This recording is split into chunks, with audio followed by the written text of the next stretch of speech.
Então bora lá, vamos começar falando então sobre cada uma dessas adversidades, né? São luz, tempo, estrada, trânsito, veículo, motorista. Guardaram, né? Então vamos começar falando aqui do luz. Ocorrem situações de excesso ou falta de iluminação. Bom, nós estamos falando de luz, excesso ou falta. O excesso acontece aonde? No ofuscamento. E quando é que a gente tem esse excesso de luz que resulta aqui nesse ofuscamento e com a visão ofuscada? Bom, aqui está bem representado, né? Olha o farol alto do veículo pegando nos seus olhos aqui. Olha bem para essa imagem para você ver, olha. Mesmo não sendo um farol alto, né, só representando a ilustração, já deixa a gente com as vistas meio assim ofuscadas, né? E outra situação é essa aqui, ó, luz natural. É o sol lá no entardecer ou amanhecer, ele bem baixo, né, no final de uma reta aqui, ele pega no olho da gente. Para os dois casos tem solução, tá? No caso aqui do ofuscamento por farol, olha só. Quando a gente está dirigindo, a gente deve se orientar pela linha divisória da pista. À noite, principalmente, se oriente pela linha divisória da pista, aquela linha que tem no meio ali, que divide a sua mão da contramão. Mas quando vier um veículo de lá para cá com farol alto no seu olho, se você se orientar pela linha divisória, você vai estar direcionando a sua visão para os faróis dele. Aí, nesse caso, você vai se orientar pela linha marginal da pista, a linha de bordo, a linha lateral, tá bom? Aí você olha lateralmente ali, tirando a sua visão dos faróis dele. Arnaldo, eu posso dar uma farolzada nele também? Não, porque ele já está vindo com o farol alto aqui prejudicando a sua visibilidade. Você já está ali correndo risco, você não está enxergando muito bem. Imagine se você fizer a mesma coisa com ele. São dois ali com a visão ofuscada. O risco de acontecer uma colisão frontal ali é muito grande. Então você não vai fazer isso, né, gente? Tem motorista que é estúpido a esse ponto. Ele pensa, o cara jogou o farol alto em mim, eu jogo nele também. Não, você está fazendo besteira. Você está cegando ele também e ele vai vir na sua direção, hein? Não esquece disso não. Agora, piscar um farol para ele, aí pode, tranquilo, dá uma piscada de farol que é para alertar ele ali, ô, seu farol tá alto, né? Ajuda aí, abaixa aí. De tudo você não abaixar, já sabe, se oriente pela linha lateral. Só nesse caso, tá? Só em caso de ofuscamento por farol. Se for chuva, cerração, qualquer outra fumaça, você vai se orientar pela linha divisória, tá bom? Só no caso do farol, que é a linha lateral. E o caso do sol? Pala de proteção interna. O quebra-sol ali, né? Abaixa ele, bacana. Uma outra sugestão é evitar dirigir nesses horários, né? Se não tiver jeito, tem gente que é tão baixinho que mesmo abaixando ali a pala, o sol ainda continua pegando no olho dele. Então não tem jeito. E para aí num posto de gasolina, vai tomar um café, vai no banheiro. Questão de 10 minutos, quando o sol está baixinho assim, é pouco tempo que ele fica. Questão de 10 minutos ele já acabou de esconder lá, você pode seguir a sua viagem tranquilo. O outro caso aqui é a penumbra. A penumbra é a falta de iluminação. Se aqui a gente tinha o excesso, aqui a gente tem a falta. Isso acontece tanto no anoitecer quanto no amanhecer. E não vou nem dizer a falta somente de iluminação, né? Mas é aquela transição do dia para a noite. Quer ver? Eu vou dar um exemplo bem clássico aqui que você vai entender bacana. Ó. Um dia bem ensolarado, por volta de meio-dia. Aí você está lá na rua andando, sem óculos escuros, sem nada, andando, aquele sol no olho, bacana. Os seus olhos, a sua íris, a sua pupila, né? A sua pupila, não é nem a íris. Está regulado ali para aquela alta luminosidade, muito sol. Aí você chega em casa de uma vez, já chega assim, abre a porta, entra as luzes todas apagadas, as cortinas fechadas. Você vê que está muito escuro. Nossa, está muito escuro, sai lá da rua, aqui dentro, está tudo muito escuro aqui dentro de casa. Mas se você esperar uns 5, 10 minutos, você vai ver que não está tão escuro assim. Porque os seus olhos vão se acostumando com aquele ambiente, né, que é um pouco, não tão claro, vamos dizer assim, igual estava lá fora. E dali a pouco você está enxergando tudo bacana, naturalmente. A mesma coisa acontece à noite também, quando você então virou, ó, saiu do claro e foi para o escuro. Outra coisa, de noite você vai dormir, as luzes acesas, bacana, babá. Apagou a luz, está um breu total. Nossa, está muito escuro. Mas se você esperar ali uns 10 minutos, você já começa a enxergar as coisas. Dali a pouco está enxergando totalmente, mesmo com a luz apagada. É porque a sua visão vai acostumando com aquilo. Mas aquela transição brusca, estava claro, ficou escuro, isso prejudica a visão. Isso acontece quando? No cair da noite. Tá ali por volta de 5h30, 6 horas da tarde, agora que não tem esse horário de verão mais, né? Começa a cair aí à noite, então o sol se pôs e vai escurecendo. É questão de 20, 30 minutos, já escureceu. Você acende os faróis e não consegue enxergar tão bem assim, porque o farol ele tem um efeito muito positivo num breu total, numa penumbra total. Quando está bem escurão, aí você vê que o farol clareia com a beleza. Agora, quando está meio termo entre o dia e a noite, o farol não adianta nada. Observa para você ver. Você olha assim, o trânsito continua ali aquela penumbra. E a mesma coisa acontece com o amanhecer. Aquela pessoa que está dentro de um túnel, bacana, babá, de repente sai dentro do túnel aquele solão. O que acontece? É o ofuscamento, o excesso de luz, não é? Pois é, então essa transição do dia para a noite, da noite para o dia, as suas vistas, né, elas precisam de um tempinho para se acostumar. A recomendação é, pare nesses períodos. Está fazendo uma viagem longa, programe a sua parada nesse período, na transição do dia para a noite ou noite para o dia. Quando eu falei do túnel aqui, eu lembrei do piloto de Fórmula 1, não sei se foi o Ayrton Senna que faz isso, não lembro quem que era. Ele passa dentro daquele túnel de Imola, então estava lá tudo escuro. Quando ele saía dentro do túnel, velocidade imensa, puf, aquele sol tudo ofuscado. Aí para ele não ter esse problema, sabe o que ele fazia? Olha o macete, hein? Ele fazia o trajeto do túnel todinho com o olho fechado, só esse aberto. Então essa vista aqui estava acostumado com o escuro. Na hora que saiu do túnel, ele trocava de olho. Eita, cara malandro, hein? Aí o outro olho não estava acostumado com a penumbra, ele chegava na luz tranquilo. Pois é, não sei nem se isso é adequado para ser usado aqui no trânsito, mas é uma técnica que ele usava ali correndo, né, disputando a corrida de Fórmula 1. Mas bacana, visto aí, questão de luz, ofuscamento e penumbra, como proceder para evitar esse problema quando você estiver dirigindo. Ainda falando sobre condição adversa, agora falando do tempo, do clima. Bacana, então vamos lá. Pode ser chuva, a chuva traz uma série de problemas aí, né? A começar, a pista molhada, fica escorregadia, menos aderência. A visibilidade diminui, porque os vidros molhados do lado de fora e embaçados do lado de dentro. Então já diminui. Tem a questão também da pista que estava suja, aquela primeira aguinha que cai ali antes de lavar a pista, né? Só o tempo que molhou a pista. A pista é escorregadia, porque é sujeira, óleo, poeira, borracha de pneu que está na pista, somado com ali a água que acabou de molhar, aquilo que vira um sabão. Então cuidado, tá com aqueles primeiros 5 minutos ali de chuva, que é só o momento da pista molhada mesmo, o carro escorrega com muita facilidade. E também a questão do vento, aqui tem até aquela plaquinha, né, de vento lateral. Quando você vê essa placa, se você estiver dirigindo um veículo de grande porte, procure abrir as janelas, grande porte não, um veículo alto, né? Um veículo alto e leve, uma van, por exemplo, um micro-ônibus. Abra as janelas para que o vento passe pelo veículo sem interferir tanto na dirigibilidade dele. Calor também atrapalha, Arnaldo? Atrapalha. Imagina aquele condutor que acabou de almoçar, aquele caminhoneiro, né? Parou no posto, bateu aquela macarronada, aquela feijoada, aquela rabada, tudo termina com ada. Só salada que não, né? Ele encheu a pança ali, entrou no caminhão lá, aquele solão de 1h da tarde, batendo ali aquele calor, o que acontece com ele? Sono, exatamente. É um problema. E sem contar também que o motociclista, né, com aquela roupa, normalmente o motociclista viajando vai estar com a roupa maior, aquele calor, tudo incomoda, até o suor que escorre no olho ali já atrapalha. Frio demais, aí o motociclista que o diga, né? O que mais sofre aqui quando está pilotando no frio, as mãos chegam a endurecer. Então o que acontece? Evite sair num ambiente muito frio de moto, se não tiver jeito mesmo, vai bem equipado, que é para não sofrer com friagem aí. Neblina, olha o que acontece aqui, caso de neblina, olha a visibilidade prejudicada. Inclusive é bom lembrar que a legislação de trânsito obriga que você acenda pelo menos as luzes de posição quando transitando sob neblina. Isso no perímetro urbano, né? Porque se for na rodovia tem que estar com o farol aceso, isso é indiscutível. Então tá sob neblina, cerração, chuva forte, no mínimo as luzes de posição, que são os faroletezinhos, ele tem que estar aceso, senão você pode ser autuado, tá bom? Outra dica é que se for à noite, por exemplo, você acender os faróis altos, você vai clarear muita neblina, muita névoa ali na sua frente. Então você vai ver só aquela fumaça branca. Use os faróis baixos, aqueles que jogam para o chão, para a pista aqui. Aí você consegue enxergar melhor a sinalização horizontal e se orienta melhor. Cerração. Para mim, neblina, cerração é a mesma coisa. Não vejo muita diferença no sinal. Se eu estou enganado, me ajudem aí. Mas enfim, fatores aí relacionados ao clima. Vamos falar um pouco mais de chuva. Gente, chuva. Começou a chover, inevitavelmente os acidentes aumentam. Não sei porquê, aliás eu sei. Os fatores são muitos. É pista escorregadia, é a poça d'água que acumula ali no canto da pista. Quando a pista está com a canaleta toda entupida de terra, sujeira, ela não escoa bem a água, forma aquela poça d'água ao longo da via ali, né? Aquela de fora a fora. Aí imagine o cara dirigindo.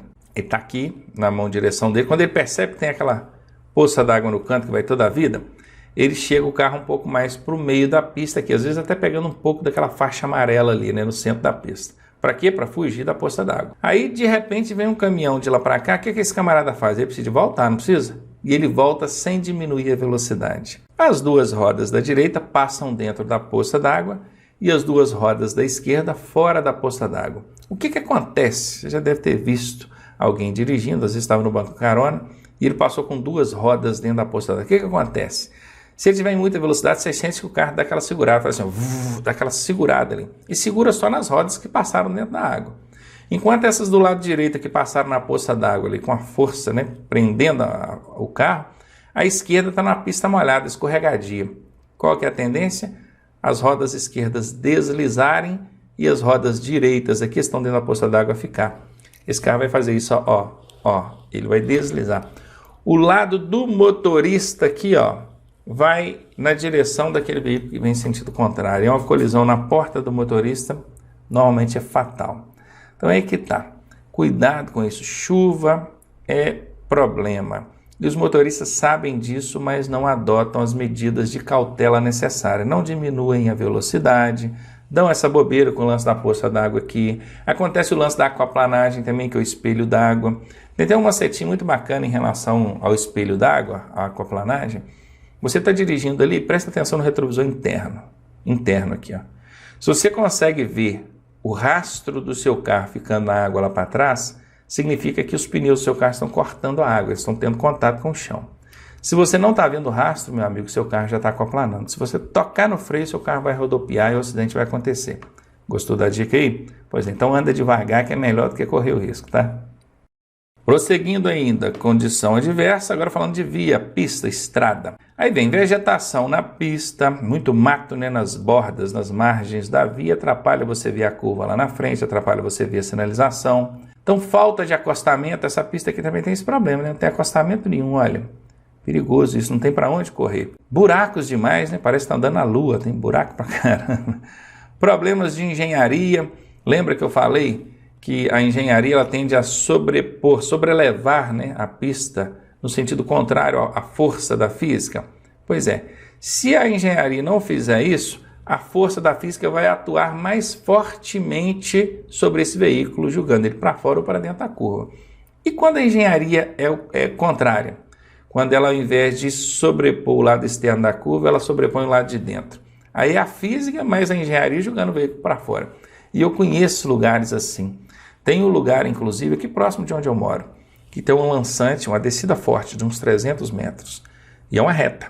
Então o cara, pista larga, acostamento, tudo bacana. Ele deixa o carro descer, um retão, morro abaixo, todo santo ajuda, nele vai. 80, 100, às vezes tem mais de 100. Quando chega lá embaixo, ele destampa numa curva à direita, é uma curva bem ampla, ela não é uma curva tão fechada.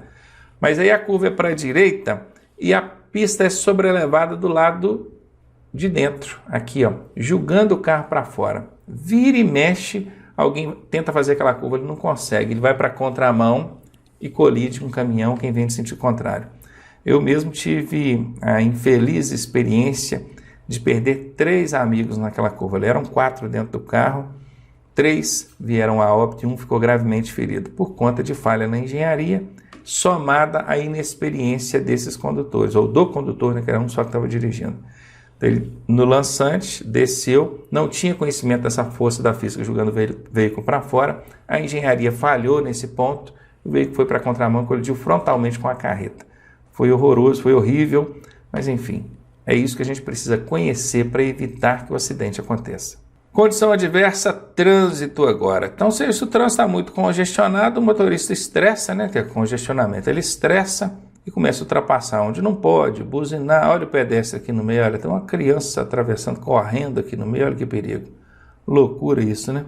E mais, aglomeração de pedestres, muitas pessoas, tem que ficar de olho nisso. Intensidade de veículos pesados, veículos grandes, normalmente tampam muito a visão de quem está vindo próximo dele ali atrás ou nas laterais, tome cuidado com isso. Então é o seguinte, se o trânsito está muito congestionado, o motorista fica estressado, fica nervoso, começa a buzinar, ultrapassa onde não pode, força a passagem, acontece tudo. Mas se o trânsito está livre, está meio miserável, senta o pé no freio, acelera tudo que pode, interessante que a maioria, aliás, das colisões frontais acontecem em reta, o cara está vendo o outro vindo de lá para cá. Mas por quê? Excesso de velocidade, perde o controle, entra ultrapassando onde não dá, calcula mal, certo? Então é isso. O problema está no trânsito congestionado, trânsito livre demais? Sim, mas lembre-se, 90% é culpa do motorista. Condição adversa, veículo, tem? Tem. Tá aí, ó, má conservação, acomodação inadequada da carga, passageiros alterados ou inquietos. É importante lembrar, olha aqui, ó, que o condutor é o responsável pela segurança dos ocupantes do veículo. Portanto, mantenha a ordem. Dá uma olhada nisso aqui. Eu até coloquei a setinha mostrando aqui. Dá uma olhada nisso aqui. Olha esse pessoal aqui. Tem dois, um com a cabeça para fora, o outro com o corpo, metade do corpo para fora. Tem um com as pernas para fora, o outro com o braço para fora. Tem um aqui na frente olhando para trás. Parece que o motorista está aqui, né, de cabeça para baixo aqui, ó, com as pernas para cima. Então é uma loucura. Aqui o negócio tá pegando. Então, ó, manter a ordem. O cara que está dirigindo, crianças, então falam muito, gritam, brigam, comem durante o tempo que está ali, caem as coisas, entornam um líquido, e às vezes o motorista acaba se distraindo com aquilo, com barulho, com grito. Eu mesmo, ele mexe, estou um bocado um susto com o menino gritando ali. Tem que parar e chamar atenção, meu filho. Se você der um grito desse, assusta o papai ou a mamãe, quem estiver dirigindo, e pode acontecer um acidente, aí todo mundo machuca, cuidado. Então, manter a ordem. Essas pessoas, passageiros que abrem o vidro, ficam o braço para fora, põe a cabeça para fora. Se o carro tem ali o teto panorâmico, ali o teto solar que ele que abre, e tem gente que sobe no banco traseiro, coloca o corpo para fora. Isso não pode ser infração de trânsito, além de ser perigoso. Aqui, ó, falando de acomodação inadequada da carga, principalmente em motocicleta, né? Se o cara coloca uma carga mal distribuída numa motocicleta, né? Um saco de milho, por exemplo, na garupa da moto, muito por um lado, né? E pouco para o outro, na hora que ele vai fazer uma curva para a direita, que a carga está ali para o lado direito ali, ó, puxa ele demais para lá. Na hora que vai fazer para a esquerda, ele está tentando puxar e não vem, porque o peso está lá. Então, distribui bem. No caminhão, a mesma coisa, carga muito lá na frente, ou muito cá atrás, ou muito no meio. Tem que ver ali a distribuição, até por conta da força, né, da gravidade ali, ó. O centro gravitacional, quem faz curso de transporte de carga, estuda bem isso. Tem que estar atento a isso, para ver questão de carga líquida, que balança, carga viva, que é um animal, também anda para lá, anda para cá. Tudo isso conta, o motorista precisa conhecer e levar em consideração. Condição adversa do condutor, o motorista. Essa aqui é a última condição adversa a ser colocada pela direção defensiva, no entanto é a mais importante, acho que ninguém duvida disso, né? É o mais importante aqui, personagem nesse cenário. Nós temos aqui, ó, problema de sono, fadiga, que é o cansaço, tem também a preocupação, é o nervosismo, ansiedade, euforia, embriaguez, drogas, chifre, dívida. Eu falei chifre, que é isso mesmo. O cara tá com a cabeça lá no Ricardão, né, e dirigindo aqui, como é que não tem jeito? Brincadeiras à parte aqui. Tudo isso que vocês veem na tela são fatores que influenciam diretamente no comportamento do condutor, comportamento físico e mental, e que, obviamente, interfere na dirigibilidade do carro. Então, você está com sono? Descansa, não insiste em dirigir com sono, não, porque uma hora você vai apagar e o acidente vai acontecer. Está cansado? Descansa. Está preocupado? Tem dívida para pagar? Resolva. Você quer ver um problema? É receber a notícia de que aconteceu um acidente com um ente querido.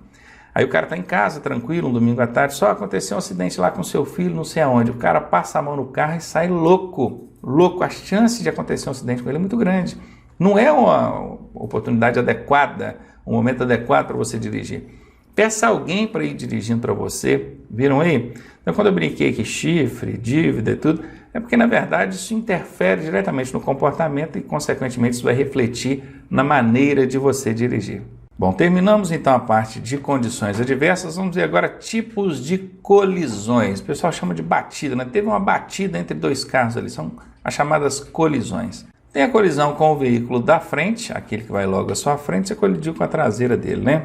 O que você pode fazer para evitar colidir com a traseira do veículo que está à sua frente? Regra número 1, principal, sagrada, manter distância, e a distância aqui é recomendada de 2 segundos. Como é que funciona esse lance da distância de 2 segundos? Só olhar aqui na ilustração, ó. Você vai observar uma referência física qualquer, nesse caso aqui foi uma árvore, poderia ser uma placa, um quebra-molas, qualquer outra coisa que fosse uma referência física na pista, uma referência estática, parada. O veículo da frente passou por essa referência, você vai contar 2 segundos. 1, 2, depois você vai passar pela referência também. Por que aqui ele contou 51, 52? Porque se ele contar 1, 2, ele conta muito rápido, né? Então ele tem que contar 51, 52, que aí vai dar os 2 segundos certinho. Em alguns casos eu vejo orientando que você conte 3 vezes, 51, 52, 53. Por quê? Porque o 51, ó, você começou, 51 é o 0, né? Quando você conta o 52, aí você já está no segundo 1. Então, para dar mais um segundo, você tem que contar 53, não é? Tem gente que orienta a contar 1001, ou 10.001, ou 50.001, 50.002, 50.003. Se você não quiser contar 3 assim, você tem que dar um tempinho, né? Que é um tempinho do 0 até o 1. Porque quando você conta 1, 2, na verdade você já partiu do 1. Você só contou 1 segundo. Se você parte do 0, conta assim, ó, 50.000, 50.001, 50.002. Então, o 50.000 é o ponto inicial, o momento que o veículo passou. Então, tá aqui, 50.001, 50.002. Aí sim, você fez uma contagem de 3, mas a primeira contagem é o ponto 0. Bacana? Isso é só formas diferentes de contar aqui, de medir essa distância em tempo. Por que eu tenho que contar em tempo e não em metros? Porque se você contar em metros, de acordo com que a velocidade mudar, essa distância vai variar. Vou dar um exemplo aqui para vocês. Se você estiver andando dentro do perímetro urbano a 20, 30 km por hora, você mantém 30, 40 metros do veículo da frente? Não mantém, né? O máximo que você vai manter andando a 30, 40 por hora aí, você vai manter uns 3, 4 metros de distância. É o espaço ali de 1, 2 carros, né, entre você e o da frente. Não é verdade? É mais ou menos isso que você mantém. 4 metros por aí. Isso andando a 30 por hora. Agora, quando você está andando na rodovia, uma via de trânsito rápido, uma via expressa, você está desenvolvendo ali 80 por hora. Você anda a 4 metros da traseira do carro da frente? Não. Então, observem que a distância em metros, ela não serve para ser medida no que diz respeito à distância de segmento, porque a depender da velocidade, essa distância precisa aumentar ou diminuir. Agora, quando você conta em tempo, a distância em metros ela já varia consequentemente. Porque 2 segundos andando a 40 km por hora vai dar mais ou menos uns 5 metros. Agora, 2 segundos andando a 80 por hora vai dar aí mais de 20 metros. Certo? Viram a diferença? Então é isso, conte em tempo. E a direção defensiva ainda recomenda que quando a condição for adversa, por exemplo, está à noite, está com chuva, carga pesada, está cansado, qualquer coisa, dobre essa distância. 2 segundos em condições favoráveis, totalmente favoráveis. Condições adversas, dobre essa distância, vai para 4, em vez de 2, vai para 4 segundos. Segunda providência que você pode adotar em relação a evitar essa colisão com o veículo da frente. Observar o trânsito lá na frente do veículo que te precede. Quando você está dirigindo atrás de um automóvel, você consegue ver através dos vidros dele. Você olha ali pelo vidro traseiro, você consegue ver no para-brisa lá na frente o que está acontecendo. Isso te possibilita antecipar uma possível parada desse veículo da frente por um semáforo que esteja fechando, por um pedestre que entre atravessando, um ciclista, confere? Daí a importância do veículo não ter o insufilme tão escuro. Tem gente que mete um insufilme escuraço no carro, você não consegue ver através dele. Tá? Inclusive tem regra para isso, tá? Não pode você chegar colocando qualquer intensidade de insufilme ali não, porque isso é infração de trânsito. Entenderam agora o porquê do insufilme? Outra coisa, dirigindo atrás de um veículo de grande porte, como é que você vai ver através dele? Não tem como. Então você tem duas alternativas. Se a pista for larga o suficiente, de maneira que você consiga visualizar lateralmente, é a melhor alternativa. Porque assim você está vendo aqui do lado dele e ele está te vendo pelo retrovisor dele. Você fica dentro do campo de visão dele, não fica escondido lá atrás no ponto cego.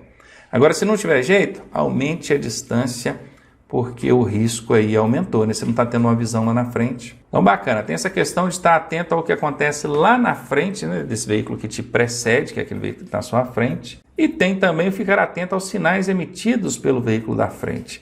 Aqui, ó, o motorista está de olho na seta que o veículo da frente lá está dando. Ó.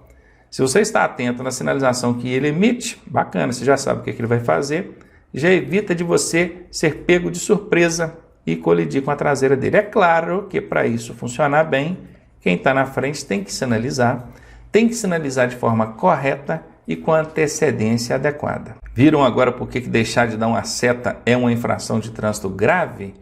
Porque ela prejudica diretamente quem está aqui atrás.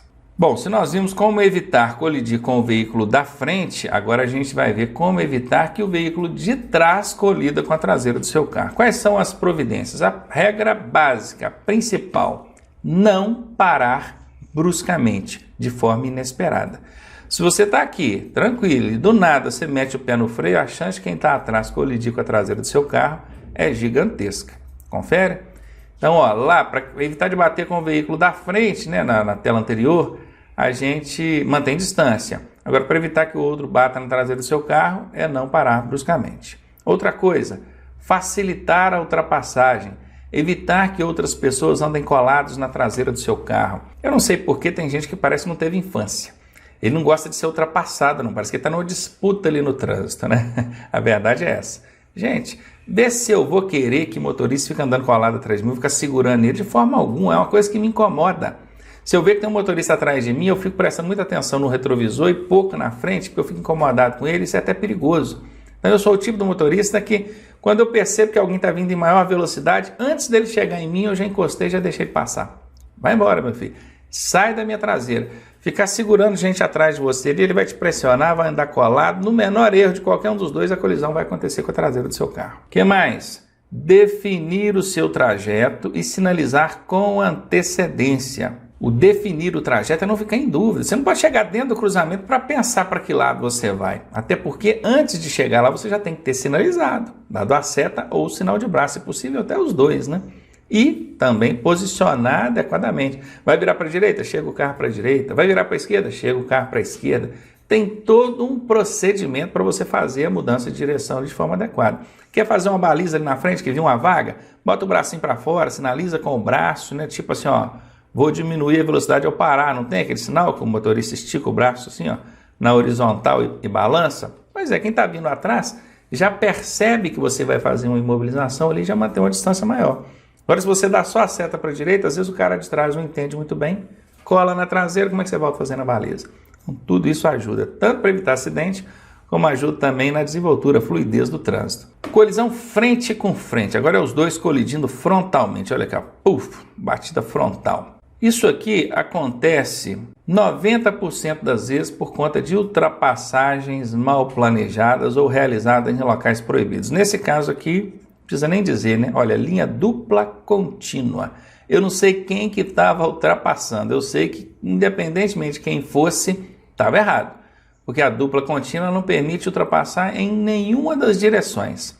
Então, só ultrapassar com segurança e onde for permitido, já vai evitar aqui uma colisão frontal. Entrar nas curvas com velocidade moderada. O cara entra correndo demais, quando ele percebe, já era, né? Ele perde o controle, vai para a contramão e acontece a colisão frontal. Respeitar os limites de velocidade da via e também as demais condições. Aglomeração de pessoas, pavimentação boa ou ruim, falta de sinalização, buraco, uma série de coisas. Agora presta atenção nisso aqui, ó. É um dos acidentes mais violentos que existem, pois a força do impacto corresponde à soma da velocidade dos dois veículos. Se esse veículo aqui, o verdinho, estiver a 80 km por hora e esse azulzinho aqui também estiver a 80 km por hora, vai somar a velocidade dos dois e você vai sofrer um impacto correspondente a 160 km por hora. Meu amigo, um impacto de 160 km por hora não sobrevive nem a alma, até o anjo da guarda do cara morre, foge todo mundo. Brincadeiras à parte, essa coisa muito séria, uma colisão frontal a 50, cada um estando a 50 por hora, tem um impacto de 100, equivale à queda do 21º andar de um prédio, a 50 por hora. Vê, você está ali 80, o outro a 80. Quando vê que vai bater, um freou, o outro freou, então já vai diminuindo a velocidade. Quando chega a colidir, já não está a 80 mais, já perdeu um pouco de velocidade. Mas imagine que bateu a 50 cada um. É um impacto de 100 por hora. Isso equivale à queda do 21º andar de um prédio. Qual que é a chance de você sobreviver caindo do 21º andar de um prédio? Entendeu aí? Então é muito perigoso, isso é arriscado, isso precisa ser levado em conta e com seriedade. Ainda falando sobre tipos de colisões, agora falando das colisões nos cruzamentos. Bora lá. Reduzir a velocidade antes de transpor o cruzamento. É reduzir sempre, parar nem sempre, tá? Então tem muito isso em prova. Qual que é a postura correta do condutor ao passar por um cruzamento? Parar sempre? Não. Tem hora que se você parar sem precisar, você pode causar uma colisão com quem vem atrás de você. Ele colide com a traseira do seu carro. Então lembre-se, o sempre não é bom. Agora, reduzir a velocidade? Sim, bacana. Reduz a velocidade, passe devagar, mesmo quando a preferência for sua, mesmo quando o semáforo estiver verde para você. Tem gente que pensa assim, Ronaldo, Mas o semáforo está verde, para que eu vou diminuir? Você nunca ouviu uma situação, ou tivesse visto ou ouvido falar de alguém que avançou o sinal vermelho? Acontece. Às vezes o outro lado do semáforo lá está queimado. O vermelho está queimado, o verde está queimado, tudo queimado. Aí o motorista que vem de lá, em vez de vir com cuidado, ele vem todo confiante, porque ele não está vendo a luz vermelha acesa. Ele pensa assim, tô certo, é aquele que coloca a razão acima da segurança, não é? Pois então, reduza a velocidade, independentemente do tipo de cruzamento, reduza a velocidade. O manter a velocidade também não é adequado. Por quê? Quando na sua prova fala assim, mantenha a velocidade. Então, se você estiver correndo, você vai manter a velocidade? Então não dá, viu? Então não precisa parar em todas as situações, algumas até vai precisar, mas parar sempre está errado.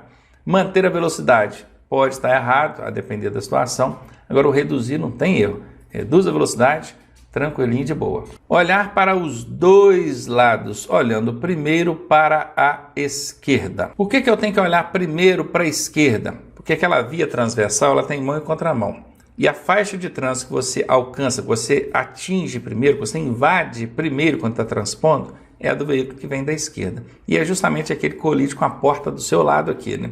Então se liga aí. Aproximar-se com o pé no pedal de freio. Por que eu tenho que vir no cruzamento com o pé no pedal de freio? Eu tenho que frear? Olha, eu disse agora há pouco que tem que reduzir a velocidade. Para reduzir a velocidade nem sempre precisa frear. Às vezes só tirar o pé do acelerador, a velocidade já reduz, não é verdade? Mas para você tirar o pé do acelerador e levar no freio, demanda um tempo. Chama-se tempo de reação. Isso é alguns fração de segundo, não chega nem a ser um segundo. Mas já é tempo. Vocês vão ver daqui a pouquinho, na experiência que eu vou mostrar aqui na tela, que nesse tempo de reação o veículo percorre alguns metros. Se você chega no cruzamento com o pé no freio, não precisa nem de apertar não, mas se você já está com o pé no freio, qualquer coisa que acontecer, você já aperta o freio, já está com o pé ali, já elimina aquele tempo de reação, já ganha tempo, evita que o veículo percorra alguns metros ali, né? Evita de adentrar tanto na área de cruzamento. Então o pezinho no freio aqui é para eliminar o tempo de reação, ajuda muito. E aqui diz que 1/3 de todos os acidentes de trânsito acontecem nos cruzamentos. Aliás, é nos cruzamentos que a maioria dos acidentes acontece. Ronaldo, você falou que é 1/3. 1/3 é 1 de 3, quer dizer, teve 3 acidentes, apenas um foi no cruzamento. Bacana, um foi no cruzamento. Então sobrou 2, não foi? Esses outros 2 você vai dividir aí para colisão frontal, colisão traseira, colisão lateral, colisão tudo quanto é tipo.